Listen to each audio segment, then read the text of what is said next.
Los libros de Esdras y Nehemías. En la mayoría de las Biblias modernas, estos libros están separados, pero esa división sucedió mucho después de que el libro fuera escrito. Originalmente era una sola obra escrita por un solo autor. La historia se desarrolla después de que los babilonios destruyeron a Jerusalén y a su templo y se llevaran a una gran parte del pueblo al exilio. Y este libro retoma la historia aproximadamente 50 años después y cuenta el regreso de varios israelitas a Jerusalén y lo que sucedió cuando reconstruyeron la ciudad y sus vidas ahí. El libro se enfoca específicamente en 3 líderes claves quienes dirigen los esfuerzos de reconstrucción. Tenemos a Zorobabel, Esdras y luego Nehemías, y el diseño del libro se enfoca en los esfuerzos de cada líder. Zorobabel dirige a un gran grupo de personas de vuelta a Jerusalén para reconstruir el templo. Luego, aproximadamente 60 años después, llega Esdras a Jerusalén para enseñar la Torá y reconstruir la comunidad. Y luego es seguido por Nehemías, quien dirige la reconstrucción de los muros de Jerusalén. Y estas 3 historias están diseñadas para ser paralelas. Cada una comienza con el rey de Persia siendo movido por Dios para enviar al líder a Jerusalén, ofreciéndole recursos y apoyo. Y luego, cada líder encuentra oposición a sus esfuerzos, la cual cada uno vence, pero de manera que en cada una de las 3 partes se produce un extraño anticlímax. Regresemos un poco y veamos cómo todo encaja en su lugar. La historia comienza con un decreto de Ciro, el rey de Persia, quien es movido por Dios para permitir que los exiliados regresen a Jerusalén y reconstruyan el templo. Y el autor dice que esto cumple una promesa hecha por el profeta Jeremías, que los exiliados regresarían un día a Jerusalén. Ahora, este cumplimiento debería despertar nuestra esperanza en muchas de las otras promesas proféticas, en el sentido de que el exilio no era el final de la historia. Tenemos la esperanza de un futuro rey mesiánico del linaje de David. Tenemos la esperanza de un templo reconstruido en el que la presencia de Dios morará con su pueblo. La esperanza de que el reino de Dios vendrá sobre todas las naciones y traerá su bendición, como Él le prometió a Abraham. Y así, con todas estas esperanzas en mente, leemos la historia de Zorobabel. Su nombre significa plantado en Babilonia. Él representa a la generación nacida en la cautividad de Babilonia y él dirige a un grupo de israelitas en su regreso a Jerusalén. Después de que se asientan ahí, ellos reconstruyen el altar para ofrecer sacrificios y después el templo mismo. La ceremonia para poner los fundamentos y la dedicación final del templo son momentos claves. Las historias pasadas del tabernáculo y de la dedicación del templo deberían estar en nuestras mentes. Este es el momento en el que la ardiente nube de la presencia de Dios debería descender.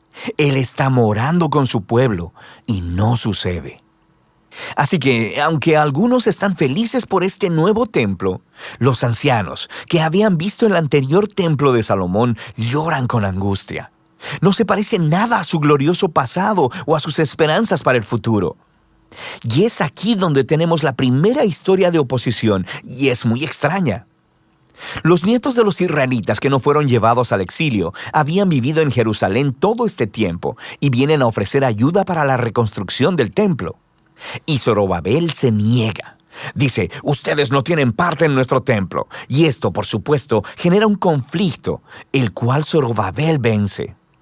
Pero es muy extraño porque los profetas habían visualizado que las tribus de Israel se unirían junto con todas las naciones para participar en la adoración al Dios de Israel cuando el reino finalmente llegara. Así que este es un momento anticlimático, por no decir más. En la siguiente sección nos adelantamos unos 60 años y conocemos a Esdras. Él es un líder entre los israelitas exiliados en Babilonia. Es un erudito en la Torá y un maestro, así que es nombrado por Artajerjes, el rey de Persia, para guiar a otro grupo de personas de regreso a Jerusalén.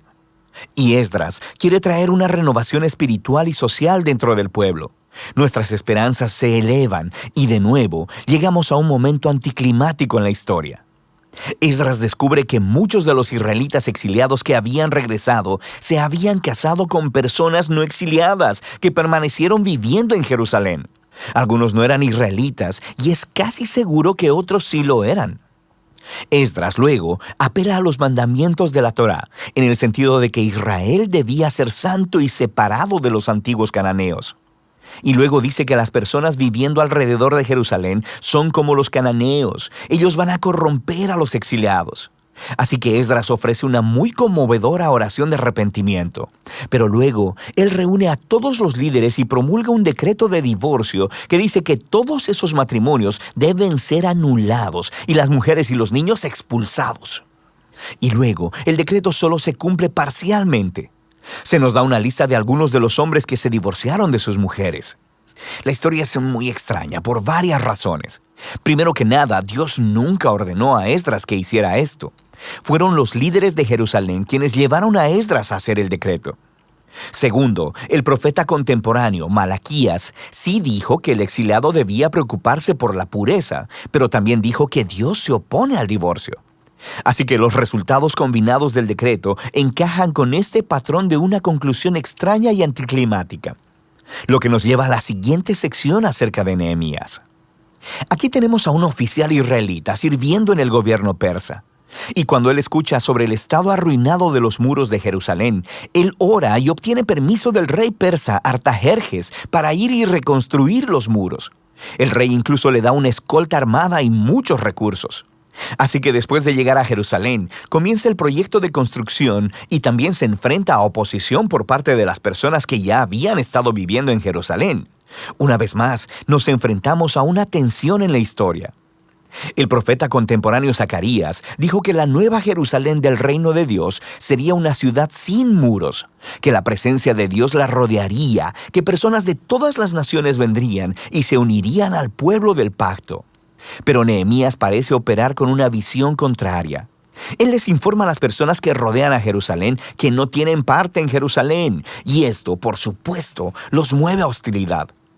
Así que, aunque Nehemías cumple su visión para la ciudad con integridad y valor, ellos tienen que construir la ciudad con guardias armados protegiéndolos. Y nos preguntamos, ¿podría todo este conflicto haber sido manejado de otra manera? Y todo esto nos lleva a la conclusión del libro en dos movimientos, primero positivo y luego negativo. Esdras y Nehemías combinan sus esfuerzos para traer una renovación espiritual entre el pueblo. Ellos reúnen a todos los exiliados para un festival y enseñan y leen la Torá a todo el pueblo durante 7 días. Y luego celebran la antigua fiesta de los tabernáculos para recordar la fidelidad de Dios en el Éxodo y los viajes en el desierto. Y confiesan sus pecados y se comprometen a renovar el pacto y a seguir todos los mandamientos de la Torá. Y terminan con una gran celebración sobre el templo y los muros de Jerusalén. Y pensaríamos que este es el momento decisivo, pero no lo es. El libro termina en una nota completamente deprimente. Nehemías da un paseo por la ciudad y descubre que el pueblo no ha estado cumpliendo sus votos del pacto. La obra de Zorobabel está deshecha, ya que él se encuentra con el templo en descuido y siendo administrado por un conjunto de gente que no está calificada. Luego descubre que el trabajo de Esdras ha sido comprometido. Encuentra a todos violando la Torá, a personas trabajando en el día de reposo. E incluso su propio trabajo en los muros está en juego porque las personas están poniendo mercados alrededor de los muros de Jerusalén y trabajando en el día de reposo. Y Nehemías desata un alboroto, golpea a las personas, les tira el cabello y les grita: «¡Obedezcan los mandamientos de la Torá!». Y sus últimas palabras son una oración para que Dios lo recuerde y que por lo menos Él hizo el intento. Y así termina el libro. Quiero decir, es muy extraño, pero nos hemos preparado para esto, ¿no? Estos momentos anticlimáticos han sido entretejidos intencionalmente en el diseño del libro. Así que nos hace preguntarnos, ¿qué podría contribuir este libro a la narrativa de la Biblia? Bueno, recuerda, el libro empezó elevando nuestra esperanza en las promesas proféticas acerca del Mesías, el templo y el reino de Dios. Y luego no sucede nada de eso. Así que aunque Israel está de vuelta en la tierra, no parece que su estado espiritual anterior al exilio haya cambiado. Y aunque Esdras y Nehemías hacen lo mejor que pueden, sus reformas políticas y sociales entre el pueblo no abordan los problemas centrales de los corazones. Así que el libro está apuntado a la misma necesidad que resaltaron los profetas Jeremías y Ezequiel. Lo que el pueblo de Dios necesita es una transformación integral de sus corazones para que puedan amar y obedecer a su Dios.